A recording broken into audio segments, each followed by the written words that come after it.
आहे, धावा आहे. म्हणजे आता असत्वपादक आवरणीतलं काय होतं, निवृत्त होतं महाराज.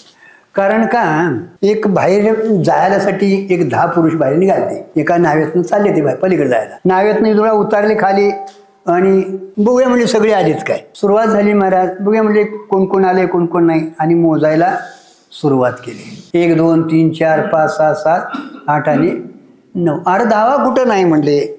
ते म्हणलं तुला काय करताय म्हणले, मी मोजतो ना. त्यानं सुरुवात केली. कारण का ती सगळी आमच्यासारखी शहाणी होती. आपल्याला सोडून आमचा परमार्थ असाच चाललाय महाराज. आपल्याला सोडून जगानं सुधारायला आणि तू अरे स्वतःकडे बघून परमार्थ करणं अत्यंतिक महत्त्वाचं आहे महाराज. आपली वृत्ती आज काय करते महाराज, वृत्तीचं काय चिंतन चाललेलं आहे महाराज, कुठंपर्यंत आपण आलोय महाराज. अंतर्मुख होऊन जोपर्यंत आपण बघत नाही तोपर्यंत महाराज खऱ्या परमार्थाचा आपल्याला वैभव कळत नाही महाराज. असो, सर्वांनी बघितलं तर ते 9च व्हायला लागले. कारण का एकला सोडूनच मोजत होता ना. आणि मग तिथं एक असे आलेत महात्मे, त्याने त्यांचा कालवा ऐकला आणि बघितलं का, तर आमचा 10वा कुठं नाही, 10वा कुठं नाही, 10वा कुठं नाही. त्याने बघितलं मोजून आई म्हणतात थांबा. म्हणजे परोक्ष ज्ञानात अस्तित्व सिद्ध होतं, असत्वपादक आवरण निवृत्त होतं महाराज. आणि मग ज्यावेळी तुम्ही महाराज सद्गुरूंच्या ठिकाणी महाराज विवेक वैराग्य शमाधी षटक मुमुक्षुत्व ही साधना घेऊन श्रवणाला जाशील महाराज, त्यावेळी श्रवण मनन निधी ध्यासन तत्वपदार्थ शोधन. आपलं अजून श्रवण होतंय का नाही ते मला बी माहिती नाही. षडलिंगपूर्वक श्रवण व्हायला पाहिजे महाराज. 6 लिंग तरी माहिती आहेत काय नाही. बोलायचं म्हणून आपण तर आपण बोलतो महाराज, चालल्या तर गाड्या महाराज. ऐकणारे नदी महिला कुणी विचारले जातात तुम्हाला येऊन, काल असं असं म्हटलं तसा आणि त्याचा अर्थ काय, कोण विचारित नाहीत महाराज. आणि महाराजालाच कुठं काय त्याची गरज आहे महाराज. असाच परमार्थ चाललाय महाराज. पण विचारपूस करणं अत्यंतिक गरजेचं आहे महाराज. आणि त्याच्यासाठीच आपला सगळा हा वैभव चालू आहे. कारण का क्षणोक्षणी हाच करावा विचार. म्हणजे मी कोण आहे हा करावा म्हणजे ज्ञानेश्वर निवृत्तीचा महाराज. तुम्ही मी कोण आहे हा विचार जोपर्यंत करत नाही आपण महाराज तोपर्यंत आपला संसार दुःख निवृत्त होणं शक्य नाही महाराज. आणि सद्गुरूकडे गेल्यानंतर महाराज श्रवणाचं अंग आपल्याला सावध अत्यंतिक महत्त्वाचं. गुरुजी म्हणायचे कान आलेत हे तुम्हाला चांगलं झालं. कारण का आता ते कुणाचं तरी ऐकत नाहीत. जरी ऐकलं तर भागत्याग लक्षणं करता येते. काय करताय, आणि ती भागत्याग लक्षणं करायची एकदा आपल्याला जर सवय पडली तर कुणाचं दोषी बी बघत नाही. आणि हे बघा एवढे महाराज चांगले म्हटले की बाकीची कशी झाली आहेत. म्हणजे कुणाची स्तुतीही करू नये आणि कुणाची निंदाही करू नये. करायची स्तुती तर त्या संताची आणि देवाची करा महाराज. जीवाची जीवानं स्तुती करावी काय करून पोय काय. आणि त्याच्यापेक्षा महाराज स्वतःचं चिंतन करूया ना. स्वतःचं चिंतन करणं अत्यंतिक. कारण का कालचा दिवस आपला मगाशी आल्याला नाही, आता मी बसलेला काल. अरे आयुष्य जात आहे पहा, काळ जपत अशी मा कुणाचा घोर व्हा, स्वहिताचा घोर व्हा ध्यानीरा श्रीहरीच्या म्हणते महाराज. तुझं काय होतं ते बघ महाराज. मग सद्गुरूच्या ठिकाणी जाऊन जर आपण महाराज तनु म्हणून जीवे चरणाशी लागावे अगरवता करावी असे सगळं असं जर आपण त्यानं केलं तर मग तू का आलास म्हणून विचारतात महाराज. तू का आलास इथनंच सुरुवात आहे महाराज. तर महाराज मला आता अनेक जन्म मला दुःख नको आहे, भोगून मला दुःख नको वाटायलेलं आहे. संसार दुःखाची निवृत्ती आणि परमानंदाची प्राप्ती ही व्हावी म्हणून मी तुमच्या चरणी लागलो. असं म्हटल्यानंतर तिथं त्यांनी ह्याच्यात वादच सांगितलं, अरे तुला हे वाटतं तोच भ्रम आहे. आता काय बोलायला हरकत नाही, बोलायलाच बसवलंय. नंतर चुकलं तर मला सांगा. पण संसार करणं हा भ्रमच आहे आणि परमार्थ करणं पण. एक 2 भ्रम सांगितल्यात, एक संवादी भ्रम आणि विसंवादी भ्रम. आता आपल्याला काहीतरी करावंच वाटते तर मग परमार्थच कर, करायला लागूच नाही. काय करायची गरज आहे महाराज. वस्तू तुमची स्वयंसिद्ध आहे महाराज. स्वयंसिद्ध वस्तू आहे ती कळली नाही म्हणून तुम्हाला काहीतरी करायची पाहिजे. हे बघा अज्ञानामुळं, रजूच्या अज्ञानामुळं सर्प आहे भासला हे न कळल्यामुळं सर्प सत्य वाटला. बरोबर आहे. तसं स्वरूपाच्या अज्ञानामुळं किंवा ब्रह्माच्या अज्ञानामुळं जग भासायला आलं हे न कळल्यामुळे जग सत्य वाटायला आले. आणि ते सत्य वाटल्यानंतर त्यात सुखाची कल्पना केली. हे आमचा गाढवपणा आहे. विषयात सुख मुळीच नाही महाराज. असं तर जड दुःख हे त्याचं स्वरूप आहे. आणि सच्चिदानंद अद्वैत हे तुझं. मग तू स्वतःच्या स्वरूपाला विसरलास, स्वतःच्या सुखाला विसरलास आणि नसलेल्या ठिकाणी जग मानलंस. का असलेलं आहे, मानलेलं आहे जग महाराज. जग दिसलेलं नाही, भासलेलं आहे. दिसलेलं वेगळं. भासणं वेगळं आहे महाराज. रोजीच्या ठिकाणी सर्प भासल्याला दिसलेला नाही, भासलेला आहे महाराज. तो बी तिथं नाही, कुठं आहे? तिथं असतं तर सर्वांना एक सर्पच प्रतीला आला असता. कोण सर्प आहे म्हणतोय, कोण भोरेश आहे म्हणतोय, कोण माळ आहे म्हणतोय, कोण दंड आहे म्हणतोय, कोण सर्प आहे म्हणतोय. एवढी तिथं असतात का? नाही. या सगळ्या कल्पना आहेत आम्हाला. कल्पना विद्या त्याने झाला जीव.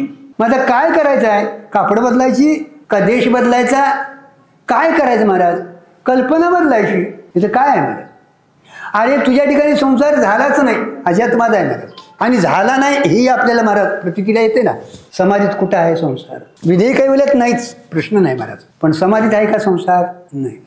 सुषुप्ती तरी कुठं आहे महाराज? असता तर तिथं प्रतिती आली असते ना. पण महाराज झाला नाही दिसतंय ते काय, याची वाट लावण्यासाठीच सगळं शास्त्र आहे. ते झालं नाही दिसतंय ते प्रतितीला येतंय ते काय, याची वाट लावण्यासाठी सगळं महाराज शास्त्र झालंय महाराज.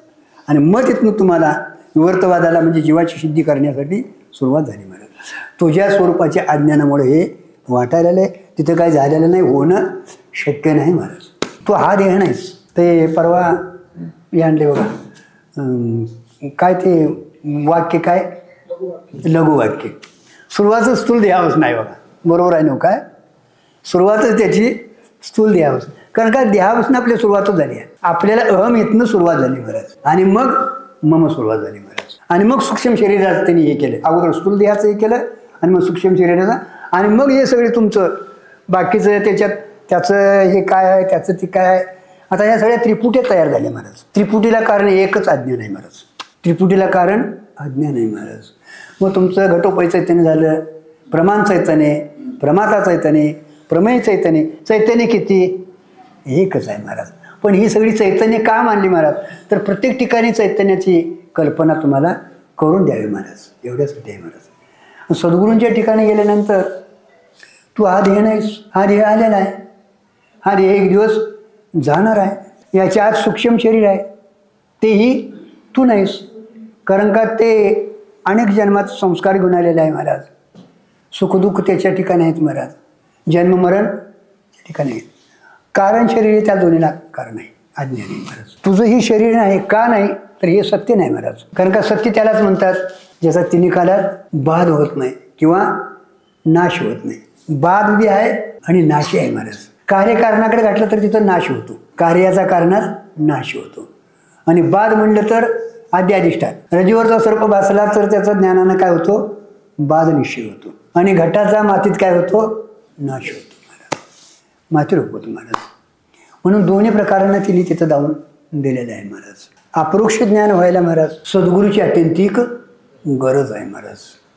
आणि सद्गुरूंच्या ठिकाणी जर आपण गेलो महाराज तर तत्वमसी महावाक्याद्वारा ते तुम्हाला उपदेश करतात महाराज. तत्वम असे ते तू आहेस महाराज, ते चैतन्य तू आहेस. पुढं मग श्रवण मनन निधी व्यसन सांगितलं. श्रवण झालं की प्रमाण संशय निवृत्त होतो. प्रमाण संशयात महाराज कर्मानं मोक्ष, उपासनेनं मोक्ष का ज्ञानानं मोक्ष? वेदवाक्य काय सांगतं महाराज? कर्मपर आहे, उपासनापर आहे का ज्ञानपर आहे महाराज? मोक्ष हा ज्ञानानंच होतो महाराज. मग कर्म उपासना का सांगितली? तर ते दोन दोष निवृत्त करण्यासाठी महाराज. कारण का ते दोन दोष निवृत्त जोपर्यंत होत नाही तोपर्यंत आपली अंतःकरणाची स्थिती तयार होत नाही महाराज. आणि इथं आपल्याला प्रयत्न करावा लागतो महाराज. आणि आवरण दोष जे आहे तो अज्ञान जे आहे ना ते ज्ञानाशिवाय निवृत्त होत नाही महाराज. कारण का अंधकाराच्या विरोधी प्रकाश आहे ना, तसं अज्ञानाच्या विरोधी ज्ञान आहे. अधिक महाराज कर्मानं जर मोक्ष मानला तर मोक्ष अनित्य ठरेल महाराज. प्रागभाव, प्रध्वंसाभाव, अनन्यभाव सिद्ध होतात महाराज. कारण का कर्मानं तुम्ही घट तयार करायचा तर घटाचा पूर्वीचा अभाव सिद्ध होतो महाराज. तसं कर्मानं जर मोक्ष मिळवायचा असेल तर त्याचा पूर्वीचा अभाव सिद्ध होईल. म्हणजे नित्य मोक्ष तुमचा सिद्ध होणार नाही महाराज. आणि ज्याचा जन्म आहे त्याचा नाश आहे, उत्पत्ती त्याचा नाश मानलेला आहे. उपजिते नाश आहे, पुनरुक्ती निषेध. म्हणून कर्मानं मोक्ष नाही. मग कर्म हे साधन मरदोष निवृत्तीसाठी आहे महाराज. उपासनेने देखील का नाही? उपासनेचे भेद आहे. उपासक भाव असल्याशिवाय तुमचे उपासना घडत नाही. आणि तुझे जो घडे तो संसार भय जोडे महाराज. ही तिथं आपत येते. नाहीतर नामदेवरायांना सांगायची काय गरज होती हो? नामदेवरायासारखा अजून आपण भक्त झालेलो नाही. काय नामदेवरायांचा 8व्या वर्षी मूर्तीनं नैवेद्य जेवू घाला. आमचा कावळा अजून कागावर खाईत नाही. मी तरी पाया पडून पडून दमलो परवा. बाबाला जेवून असतानाच वाढलं नाही तर आता कशाला खाईल तो. आमची तयारी असो महाराज, विनोदाचा भाग नाही, पण तो आपला अधिकार नाही महाराज. लक्षात ठेवा. रात्री आपल्याला त्या 65ला असा एक शाल आहे महाराज, मोक्षाला अधिकारी म्हणजे श्रवणाला अधिकारी तुम्हाला ईश्वर साक्षात्कार तरी व्हायला पाहिजे, नाहीतर समाधी तरी लागायला पाहिजे, म्हणजे आत्मानुभव तरी यायला पाहिजे. एवढी जी तयारी असेल महाराज तो श्रवणाचा अधिकारी, कारण का त्याशिवाय अंतःकरण ते ग्रहण करतच नाही महाराज. तरी पण ही अपुरी राहिली ना, कारण का भेद हा दुःखाला कारणीभूत आहे महाराज.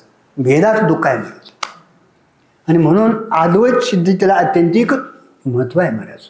म्हणून आपल्याला तिकडे जाणं गरजेचं आहे महाराज. मग सद्गुरू काय सांगतात, तत्वमसी महाराज ते तू आहेस, ते तू आहेस. मग आता हे 4 चैतन्याचं इकडं हे करून तिथं भागत्याग लक्षणा केली, विरुद्ध भागाचा त्याग केला, आणि कुठंच चैतन्याने ब्रह्मचैतन्य एक आहे असं सांगितलं, तरी पण अजून शंका राहिली महाराज. तरी पण आणि शंका राहिलीच महाराज. तूच ब्रह्म आहेस म्हटल्यानंतर ज्ञान कुणाला होतं, कुटस्थला होतं का साक्षीला होतं, आभासाला होतं. कुटस्थला होतं का आभासाला होतं. फार झालं तर त्याचं म्हणणं आहे साधकाचं, आभासाला झालं तर ज्ञान माझा कुटस्थ ब्रह्मरूप आहे असं होईल, पण मीच ब्रह्मरूप आहे असं आभासाला ज्ञान होणं शक्य नाही महाराज. तर तिथं सांगितलं बाबा झालं तर कुणाला होणार, आभासालाच होणार, कारण का त्यानंच मी धारण केलेलं आहे महाराज. आणि त्याच्यासाठी तिथं महाराज बाद समानाधिकरण सांगितलं. बरोबर आहे ना, काय मुख्य समानाधिकरण आणि बाद समानाधिकरण महाराज. मग आभासानं काय करायचं महाराज, या देहधर्म जे आहेत ना त्याचा काय करायचा, बाद निश्चय करायचा. माझा आणि याचा काय संबंध नाही, हे आलेला आहे, याचा स्वभाव नाश आहे, याची जागृती ही अवस्था आहे, हा बहिप्रज्ञा आहे महाराज. घटपटादी हा विषय भोगतो महाराज, इंद्रिय याच्यातनं, याचा आणि माझा काय संबंध आहे. आता झोप लागली तर आपल्याला स्वप्न पडतं महाराज, स्वप्नातही आपल्याला काहीतरी संसार होतोच का, व्यवहार होत नाही, होतो व्यवहार. स्वप्नातला व्यवहार जागृतीत नाही, जागृतीला व्यवहार स्वप्नात नाही. स्वप्न मिथ्या का, स्वप्न मिथ्या का, जागृतीत नाही म्हणून. त्याच्यापेक्षा महाराज स्वप्नाचं मिथ्यात्व एक दुसऱ्या दृष्टीने सांगितलंय महाराज, त्याला योग्य देशकालाचा अभाव आहे म्हणून स्वप्न मिथ्या. बरोबर आहे, योग्य देशकालाचा अभाव आहे म्हणून स्वप्न मिथ्या. कारण का आपण पंढरपूरला गेलेला असतो, 4 दिवस तिथं राहिलेला असतो, हां सगळी एकादश काय बरंचच काहीतरी केलेलं असतं, केळणी बिळणी घेतलेली असतात, सगळा तिथं व्यवहार चाललेला होतो, काला करतो, कीर्तन करतो, टायमिंग किती आणि भोगले किती, 4 दिवस. बरं पंढरपूर किती कोशात आहे आणि तुमचं स्वप्न किती आहे, केवढ्यात आहे, पुरीतच नाडी आहे महाराज. केसाच्या 100 पटीनं का काहीतरी ती बारीक नाडी आहे, त्याच्यात ते स्वप्न होतं. म्हणून योग्य देशकालाचा अभाव म्हणून स्वप्न मिथ्या. बरोबर आहे, स्वप्नातनं जागा झालं दिसत नाही पदार्थ म्हणून मिथ्या असं तरी मानूया आपण. कारण का स्वप्नातली बायको काय उद्या शेतात चल म्हटलं तरी येणार नाही, आणि ती आली तर ही उद्या घरात येणार का घेईल. बरं मला विचारला केलंच का म्हणून बडवल्याशिवाय राहणार नाही, ती तिथंच राहते म्हणून बरं आहे, आणि ही तिथं लगीन लावता नसती म्हणून बरं आहे, लगीन तरी लागते तिथं, हिथं बी लगीन लागतंय आणि हिथं बी ती इथं भांडायला लागत नाही असं महाराज. पण स्वप्न मिथ्या का, जागृतीत नाही म्हणून. जागृती मिथ्या का, स्वप्नात कुठं आहे ती जागृती मिथ्या कुठं, स्वप्नात कुठं आहे महाराज. स्वप्नात जागृती नाही म्हणून जागृती मिथ्या, आणि ही दोन्ही कुठं आहे तिथं, दोन्ही स्वप्नात नाही. पण स्वप्नाचा प्रकाशन, जागृतीचा प्रकाशन करणारा महाराज बहिप्रज्ञा आहे महाराज, त्याला विश्व म्हटले महाराज. स्वप्नाचं प्रकाशन करणारा तेजस आहे, तेजमुख आहे महाराज. सगळी इंद्रिय बंद असतात तरी पण तिथलं प्रकाशन करतो, आणि मी सकाळी उठल्यावर सांगतो मला स्वप्न पडलं तर असं झालं तसं झालं, म्हणजे तिथं कोणतरी त्याचं प्रकाशन करणारा आहे महाराज. आणि हे दोन्ही व्यवहार नसतात आपण गाढ झोपलेलं असतो, पण मी काय जाणत नव्हतो, सुखानं झोपलो होतो. शी जी स्मृती आहे ती अनुभवाशिवाय सकाळी सांगता येत नाही महाराज. म्हणजे तिथंही अनुभव घेतलेला असतो, अज्ञानाचा आणि सुखाचा. तिन्ही ठिकाणी महाराज साक्षी आहे. सर्वाचं प्रकाशन करणारा कोण आहे, साक्षी आहे. आता जागृतीचं प्रकाशन करतो त्यावेळी अंतःकरण वृत्ती आहे.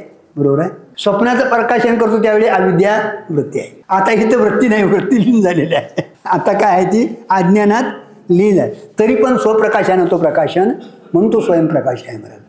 तो सर्वांचं प्रकाशन करतो, पण त्याच्या प्रकाशासाठी दुसऱ्याची काय गरज नाही महाराज. म्हणजे जागृतीचं प्रकाशन करतो त्याला विश्व म्हटलंय, स्वप्नाचं प्रकाशन करतो त्याला तेजस म्हटलंय, आणि सुषुप्तीचं प्रकाशन करतो त्याला काय म्हटलंय, प्राज्ञ म्हटलंय, आणि त्याच्या पुढं तो तुर्यग आहे, चौथा आहे. तिन्हींचं प्रकाशन करून तो ते सगळ्यातनं आलेत आहे महाराज.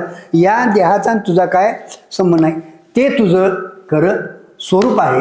त्याला ते काय म्हटले त्यांनी, बाद समानाधिकरण. बाद समानाधिकरण तिने की हे सांगितलेलं आहे महाराज. आपल्याला तर तुमचं लग्न झाले नव्ह काय, आता लग्न व्हायच्या अगोदर तुमची पत्नी जी होती ती काय नाव लिहायचं असलं तर वडिलाच्या याच्या गोत्राचं तिथं नाव लिहित होती महाराज. आता लग्न झाल्यानंतर त्याचा बाद केला, नाश नाही, बाद केला, आणि यांच्याशी तिनं काय केलं, नातं जोडलं. आणि यांचं मात्र पूर्वीचं त्यांचं नाव आहे, त्यांना काय त्याचा बाद करायची गरज नाही. तसं आभासानं काय करायचं, देहसंबंधाचा बाद करायचा, आणि मी ब्रह्मरूप आहे किंवा कुटस्थ आहे असं म्हणायचं. कुटस्थ काय ब्रह्मरूप आहेच महाराज, त्याचा काय संबंध नाही महाराज. कुटस्थ हा नित्य मुक्तच आहे महाराज. मग आभासानं काय करायचं, ते मी आहे असंच करायचं महाराज. यालाच बाद समानाधिकरण म्हटले महाराज. आता बाद समानाधिकरण करायला फार कठीण आहे महाराज, बोलायला सोपं आहे, बोलायला फार सोपं आहे महाराज, पण बाद समानाधिकरण व्हायला अभ्यासच करावा लागणार महाराज. आणि त्याच्यासाठी रात्रंदिवस महाराज त्यांनी श्रवण मनन निधिध्यासन सांगितले. निधिध्यासनाची परिपाकावस्था, निधिध्यासन सांगत असताना अनात्माकार वृत्तीचा विजाते प्रतीय अनात्माकार वृत्तीचा परित्याग करून सातत्यानं आत्माकार वृत्ती ठेवणं अत्यंतिक गरजेचं आहे महाराज. निधिध्यासनाची जर परिपाकावस्था झाली तुमची तर काय वेळा तुम्हाला समाधी लागते महाराज, पण टिकत नाही ती, विक्षेपात येतं महाराज. आळस करायचा नाही. दादाने मला सांगितले महाराज, चालू केलंय, करूया अभ्यास आहे बघा. एक लक्षात ठेवा, आपला प्रवास चालू आहे, चला तिथं आहे बघा, सांगणारी माणसं पाहिजेत की नाही. इथंच आहे थांब, गाडी गेली तर नाही माणूस पुढं आहे, अजून पुढं आहे, अजून अशी सांगणारी माणसं मिळत नाहीत महाराज. कुठंतरी रिंगण घाल, 6 शास्त्रकार आहेत तेच अपुरे झालेच महाराज. वेदांतशास्त्र झालं, बाकीची शास्त्रकार अपुरे आहेत महाराज. म्हणून वेदांतशास्त्राला का महत्त्व दिले महाराज, तर त्यांनी पूर्णता गाठलेली आहे महाराज. बाकीची शास्त्रकार कुठं नाही कुठंतरी अपुरे आहेत महाराज, पूर्ण मानलेले नाहीत असं नाही. 4 वाकाला तिने घेतले महाराज, कारण का देहाला आत्मा मान, पण देह शरीर उत्तम चांगले, शरीर सुखाचे घुसले, शरीर साध्य होय केले, शरीर साध्य परब्रह्म मानले ना त्याला. कारण का मनुष्य देह आहे तो तुम्हाला परमार्थ करता येतो, मनुष्य देह नसेल तर परमार्थ. इंद्रियाला आत्मा मानणार आहेत ते देखील मानले, मिली इंद्रिय हातपाय कान मुख डोळे बोलाय वचन, जेणे तू जोडशी नारायण नाशी जीव पण बोलू, तेही मानले तिने महाराज. प्राणाला मानले का नाही, मानले. प्राणजयी झाल्याशिवाय अंतकरण स्थिर होत नाही, स्थिर अंतकरण झाल्याशिवाय आत्मानंदाचं भान होत नाही महाराज. मन प्रसन्न झाल्याशिवाय परमार्थ घडत नाही. मन करारे प्रसन्न सर्व सिद्धीचे कारण, मोक्षात्व बंध सुखिच्छादी मनावर सगळा चंचल मन बंधाला कारण आहे, आणि स्थिर मन मोक्षाला कारण आहे. मनात निश्चय करणारी कोण आहे, बुद्धी आहे, तिलाही मानले महाराज. पण हे तात्पुरतं तेवढ्या पुरतं मानले महाराज. सगळ्या शास्त्रकारांना थोडं थोडं त्यांनी मानले महाराज, पण पूर्णता जी दिली ती वेदांतशास्त्रानं दिली महाराज. म्हणून याचा स्वभाव नाश आहे. हे आलं एक दिवस जाणार, देह जाणार, जाणार याशी काळोबा खाणार, याचा स्वभाव नाश आहे. दुसऱ्याचा जो आहे सूक्ष्म शरीराचा तो आश्रय नाश आहे, आणि कारण शरीराचा परता नाश आहे महाराज. कारण शरीर म्हणजे अज्ञान आहे महाराज. पडून गेली या भिंती चित्राची खोडून माती म्हणजे महाराज. अज्ञान निवृत्त झालं ना की सूक्ष्म शरीराचा काय होतो, बाद म्हणा नाश होणं. अज्ञानाचा अत्यंत अभाव होतो महाराज. अज्ञानावगे हरपे, विज्ञान निशेष करपे म्हटले म्हणजे बाद होतो, मानायला काय हरकत नाही. हरपे म्हणजे नाहीचा निशेष, कारण का स्वरूपाच्या ठिकाणी अज्ञान नाहीच हो, मानलेलं आहे. पण स्वरूपाच्या ठिकाणी अज्ञान नाही हो, म्हणून हरपे गाठलंय, दुसरं करपे गाठलंय, आणि ज्ञानचे स्वरूपी होऊन जायचे महाराज. याचा परता नाश आहे. कुणाचा, कारण शरीराचा, अज्ञानाचा. ज्ञानाशिवाय निवृत्त होत नाही महाराज. आणि ते निवृत्त झालं ना तर अनेक जन्माचं संचित जे घेऊन येणार सूक्ष्म शरीर आहे महाराज. त्याचा नाश बाद होतो म्हणा, नाश होतो. बीज भाजून केली नाही आम्हा जन्म मरण नाही. तिथं बीज आहे महाराज. कुठं अज्ञान हे बीज आहे आणि त्याची ही 2 पुढची कार्य आहेत महाराज. पण जोपर्यंत अज्ञान निवृत्त होत नाही महाराज तोपर्यंत महाराज जन्म मरण चुकत नाही महाराज. आणि जन्माचा अभाव याचंच नाव मोक्ष आहे. मरण जाणं अहो मरण काय तुम्ही जन्माला तिथं मरण आहेच महाराज. पण मरणाला मारायचं आहे ना.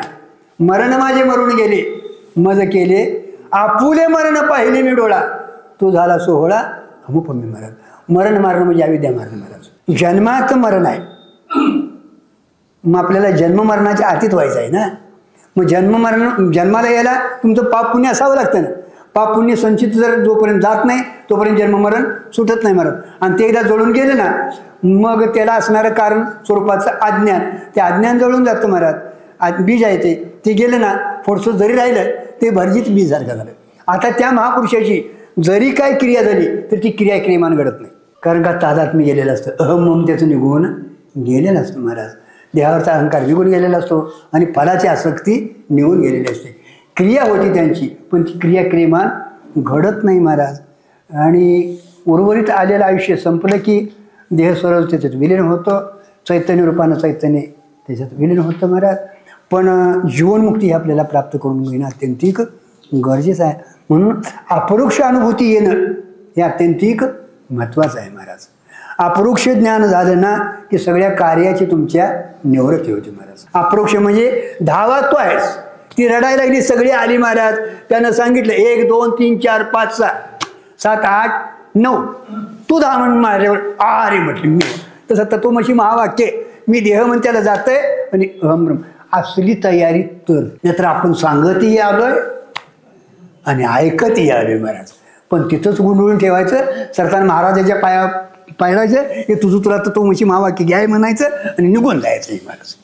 आमचं असंच चालू आहे महाराज. पण मी ब्रह्मासन कसं आहे का नाही याचा विचार करणं अत्यंतिक गरज आहे महाराज. आणि रात्रंदिवस आपण विचार केला महाराज तर एक दिवस आपल्याला कारण का आत्मा काय कुठं आणायचा नाही महाराज. आत्मा स्वयंसिद्ध आहे. वारा आबाळाची वाचून सूर्य ते न घडी हा तू बाबोळी धाडी तोही न करी. पाणी स्वयंसिद्ध आहे महाराज. पण त्याच्यावरच त्या पाण्यावर आवरण आलेलं आहे. तसं आत्म्यावरच आता ते कुणाच्या सत्तेवर आलं हो झाकलं कुणाला त्यालाच. सरताने विचारलं महाराज एवढ्या फार जगताला आधार कोण आहे अधिष्ठान कोण. अरे बाबा या जगताला आधार बी तूच आहेस आणि अधिष्ठानही तूच आहेस महाराज. कशाला लोकांकडे बघतो तुझं तू बघ. आपुल्या पण करा सोडवून संसार बंधन तोडा वेगळी महाराज. अपरोक्ष अनुभूती आल्यानंतर पुढचं शोकनाश होतो म्हणजे दुःख सकल दुःखाची निवृत्ती परमानंदाची प्राप्ती. दुःख नावाचा पदार्थ राहत नाही महाराज. आलं जरी तिथे माझ्या प्रालब्धातला आहे म्हणते. कारण का आयुष्य आहे तोपर्यंत पाठीमाल्या प्रालब्धातलं त्यांना भोगायला लागतं महाराज.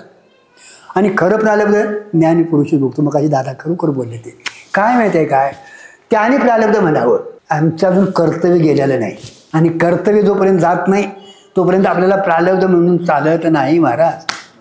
आता उर्वरित राहिलेलं आयुष्य त्यांचं जे भोगतात ते प्रालब्ध त्यांचं असतं महाराज. पुढं आता त्यांना काय त्यालाच कर्तव्य अभाव स्थिती नैष्कर्म्य स्थिती म्हटली महाराज. आणि ही प्राप्त करून घेणं हा खरा पुरुषार्थ आहे. खरा पुरुषार्थ धर्मार्थ काम आणि मोक्ष. मोक्ष हा चौथा पुरुषार्थ आहे महाराज. त्याच्यासाठी तत्वमसी महावाक्य हे वाक्य आहे महाराज. कारण का ते सद्गुरू मुखाखंड यावं लागतं महाराज. आणि म्हणून इथं सद्गुरूची अत्यंतिक गरज आहे महाराज. कारण का ईश्वर देखील तुम्हाला हे करू शकत नाही महाराज. ईश्वराची सेवा तुम्हाला काहीतरी अदृष्ट निर्माण करून देईल महाराज. नाही काहीतरी मागितलं तर ह्यातलं देईल महाराज. पण सद्गुरू सेवा तुम्हाला मुक्त करते महाराज. अपुनासारिखे करीत तात्काळ नाही काळ वेळ दया लागे. सद्गुरूंच्या ठिकाणी दया हे भांडवल आहे. ईश्वराच्या ठिकाणी दया आहे पण तू त्या सृष्टीचा करता आहे म्हणून तुमचं जसं असेल तसं त्याला दयाच आहे त्याची बी. पण तुम्हाला तडाखा देऊन पण तो ईश्वर तुम्हाला करत नाही. तुमचं काय भांडवल असेल तसं तुम्हाला देऊन तो पुढं सरकतो. पण सद्गुरू मात्र तुम्हाला तुमच्यासारखं करतात म्हणजे तुमचं स्वरूपच आहे. कारण का लक्षणात साम्यता आहे. त्याही चैतन्य आहे तुमचंही चैतन्यच आहे महाराज. फक्त उपाधीचा तुमचा त्याग करायला सांगतात. तुमचं खरं कुठं काय अडचण आहे म्हणजे खरं बंद कुठं आहे त्याला कारण असणारं स्वरूपाचं अज्ञान ते तू नाहीच. ते आहेस तू. तर तो म्हणशी मावा किती चैतन्य तू आहेस, असं ते त्या शब्दानं सांगून दिलं. धावा तू आहेस म्हटलं की मीच धावा असं म्हणतोय. तर अधिकार असलं दादा, तर अहम ब्रह्मास्मी याची मूर्ती पण ती वृत्ती अजून आपली बहिर्मुख आहे महाराज. मग ते प्रत्यक्ष ज्ञान कसं होतं त्याच्यासाठी आणि पुढं थोडीशी प्रक्रिया सांगितल्या, तिथं थोडीशी रीती सांगितली. मला ज्ञान होतं ते ज्ञान व्हायला मला ब्रह्मज्ञान कसं होईल तर थोडंसं पुढं विचारलं महाराज. त्यांनी थोडंसं बाहेरल्या ज्ञानाची रीती तिथं सांगितली. एक बाहेर पात्र आहे, त्याच्यावर एक घट झाकलेला आहे, तो अंधारात आहे महाराज. आता त्या मृत पात्राखाली तो जे काय घट ठेवलेला असेल महाराज, त्याचं ज्ञान करून घेण्यासाठी अगोदर तुम्हाला दंड हातात पाहिजे, म्हणजे काठी पाहिजे वरला आच्छादन काढायला, आणि अंधार असला तर हातात दीप पाहिजे. मग त्या घटानं काय करायचं, आवरण फोडायचं आणि दीपानं त्या याचं विषयाचं प्रकाशन करायचं. इथं 2 हे आले महाराज. आता त्याच घटाखाली जर दीप असला, दिवा असला, तर दुसऱ्या प्रकाशाची काय गरज नाही. दिवा प्रकाशमान आहे, त्याच्यामुळं घटाचं आवरण तेवढं फोडलं की तो प्रकाशमान दीप आहे, तिथं दुसऱ्या प्रकाशाची काय गरज नाही. ही बाहेरली रीती सांगितली महाराज. तसं अंतर्मुख वृत्ती झाली ना, वृत्ती काय करते महाराज, आवरण निवृत्त करते महाराज. आणि त्या वृत्तीतला असणारा चिदाभास तो स्वयंप्रकाश असल्यामुळं तिथं आता चिदाभासाची काय गरज, कारण का साक्षी रूपानं तो आहेच, साक्षी रूपानं तो, तिथं दुसऱ्या ज्ञानाची काय गरज नाही. पण आपली वृत्ती कुठं आहे, कायम बहिर्मुख आहे महाराज. मग तिथे एक उदाहरण दिले महाराज. त्या विहिरीला मोठ्याला बैल बांधलेले असतात महाराज, झुपलेले असतात, मूठ चालू आहे महाराज, विहिरीतलं पाणी उपसतात. आता त्या बैलांना जर विहिरीतलं पाणी प्यायचं असेल तर त्यांना मागे फिरायला पाहिजे. पाटातलं पाणी पितील, पण विहिरीतलं पाणी जर प्यायचं असेल तर त्यांना मागे फिरावं लागेल. तसं तुम्हाला आत्मस्वरूप जर घ्यायचं असेल, आत्मज्ञान जर व्हायचं असेल किंवा आत्मसुख जर घ्यायचं असेल तर बहिर्मुखची वृत्ती यायला तिला अंतर्मुख करायला पाहिजे. कारण का त्या पुष्टाशी ती आहे, वृत्ती आपली कायम आहे बाहेर महाराज. त्या अंतर्मुख झाली ना, तिला अधिष्ठान रूपानं तूच आहे महाराज. पाठीमुळे ठाकेत ओळखे ती मी वस्तू म्हटली. मागं बघितलं नाही बघितलं लागलीच मीच ब्रह्म आहे, तिथं व्हायला काय हरकत नाही महाराज. अशी जर प्रक्रिया आपल्याला जर झाली महाराज तर ज्ञान व्हायला वेळ नाही, पण अभ्यास करणं अत्यंतिक गरजेचं आहे. नाहीतर बोलाचीच कडी आणि बोलाचीच भात महाराज. महाराज लोक म्हणतील, पूजा करतील आणि काय करतील महाराज, पण तेवढ्यानं भागत नाही. अभ्यासासाठी महाराज अशा लोकांची आज आपल्याला गरज आहे. आणि खरंच परमार्थासाठी लोकांकडे न बघण्यापेक्षा, आपल्या वेळ फुकट न घालवण्यापेक्षा काय माहिती आहे काय, तुम्ही तुमची पिशवी धुयाची, स्वच्छ करायची, साबण बिबण लावून, आणि गावातली घाण गोळा करायची. त्याच्याने कुणी सांगितलंय महाराज, त्या महाराजाचं असं चाललंय, ह्या महाराजाचं तसं, तुला काय करायचं, तुझं काय चाललंय बघ. आणि हे न बघित बसल्यापेक्षा महाराज काल आपली वृत्ती काय करत होती, आज काय करते, आज आपल्याला वृत्तीनं काय करायला पाहिजे हे बघणं अत्यंतिक गरजेचं आहे. याच्यासाठी अभ्यास करणं गरजेचं आहे महाराज. तुम्ही आम्ही तसा अभ्यास करूया, आमच्यासारख्याला कुठं तर धरून चला पुढं महाराज. आणि सर्वांचा आशीर्वाद असून दे महाराज, सर्वांची आपल्यावर कृपा असून दे, तुमची महात्म्यांची सेवा करते हे, आणि सेवाभाव हा कायम टिकावा एवढी ईश्वराकडे आपण मागूया. बरोबर आहे. कारण का साधक अवस्था जर असेल तर कुणाचं तरी आपण ऐकून ऐकतो पण हबप झालं की ऐकायला होत नाही. वृत्तीला एक कुठं तरी विशेषण लागतं महाराज, आणि हे विशेषण जे आहे ते विशिष्ट करतं महाराज. आणि सगळी विशेषण आहे ती विपरीत विशेषण आहेत. बरोबर आहे ना काय, विशेषण न लगावत सत सामान्य रूपाने कायम राहायला शिका महाराज. केवढाही परमार्थ करा महाराज, परमार्थ करावाच लागणार आहे आपल्याला, पण सत सामान्य स्वरूपाला धक्का लागता कामा नाही. याचंच नाव दादा काय म्हणतात तर सामान्याचं अज्ञान आहे म्हणून बंद आहे ते म्हणतात, आणि बरोबर आहे ते तिथनं म्हणतात. पण भ्रम व्हायला सामान्याचं ज्ञान विशेष रूपाचं अज्ञान हेच भ्रमाला कारण आहे महाराज. आणि भ्रमनिवृत्त झाल्यानंतर काय होत आहे महाराज, सामान्याचं ज्ञान विशेष रूपाचं अज्ञान हे भ्रमाला कारण आहे. बरोबर आहे. ज्याच्या ज्ञानानं भ्रमच राहत नाही त्याला विशेष रूप म्हटले, ज्याचं ज्ञान झाल्यानंतर भ्रमच राहत नाही त्याला काय म्हटले, विशेष रूप म्हटले. असं आभासाच्या या 60 अवस्था मानलेल्या आहेत महाराज. आभास एक बुद्धीत मानलेला आहे महाराज, पण आभास हे कुठं स्वरूप असल्यामुळं जरी तिथं भासत असलं तर ते आभासाचं नाही. सगळे धर्म कोणाचे आहेत, बुद्धीचे आहेत. अंतःकरणाचा संसार धर्म आहे महाराज, आभासाचा नाही. कारण का कुठंसं नित्यमुक्त आहे ना, मग कुठंसं ते चैतन्य नाही ना, मग कुठंसं जर मुक्त असेल तर आभास कसा बद्ध असेल महाराज. फक्त त्याने त्याची संगत सोडायची. हे सगळे संसार धर्म कुणाचे आहेत, बुद्धीचे अंतःकरणाचे आहेत. ते का अंतःकरणाचे मानायचे महाराज, ती एक जागा बघूया आपण. झोपेत तुम्ही आहे का नाही, जागृती स्वप्नात तुम्हाला संसार आहे, झोपेत नाही. का नाही? तिथं बुद्धी लीन आहे, अज्ञानात लीन आहे, म्हणून तिथं संसार नाही. तुम्ही आहे तिथं. एवढी जागा जर आपण पकडली तर संसार, आपण संसाराच्या आलिप्त आहे असं मानायला काय, कारण का एका काळात असतं, एका काळात नसतं त्याला मिथ्या म्हटले, आणि तिन्ही काळात असतं त्याला सत्य म्हटले. आपल्या ठिकाणी बाबा जरी तिथं भासत असलं तर ते माझं नाही, ते कुणाचं आहे. दर्पणात काहीतरी वाटतं आपल्याला, आपल्या तोंडावर यायचं वाटतं, पण खरं मुखावर नसतं हो, पण तिकडे दिसतं ना, आणि तिकडे दिसतं तर ते कुठलं तरी दर्पणाचं असं वाटायचं महाराज. कारण का मुखाच्या ठिकाणी काय नाही ना, प्रतिबिंबाच्या ठिकाणी नाही. तुमच्या ह्याला जर डोक्याला पाकोटा नसेल तर आरशात कसा दिसत, इथं दिसते ते आरशाचं कोणातरी म्हणायचं.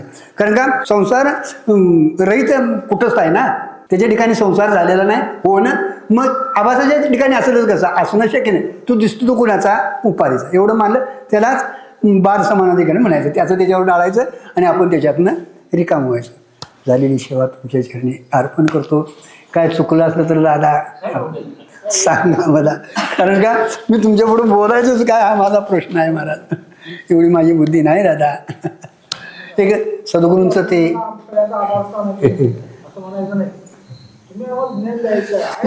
असं घ्यायचं आहे अजून आपल्याला. असं एक आपला केळीमिळीचा आहे मनात, एकमेकाशी प्रेमानं राहावं या मनात. कारण का अशा थोडी असून द्यात महाराज, अशा जातीची माणसं मिळणं फार कठीण आहेत महाराज.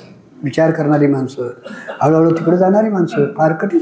प्रवृत्ती पण राहील, पण कुणाला निवृत्ती आवडते महाराज? प्रवृत्तीसाठी का निवृत्तीसाठी हो?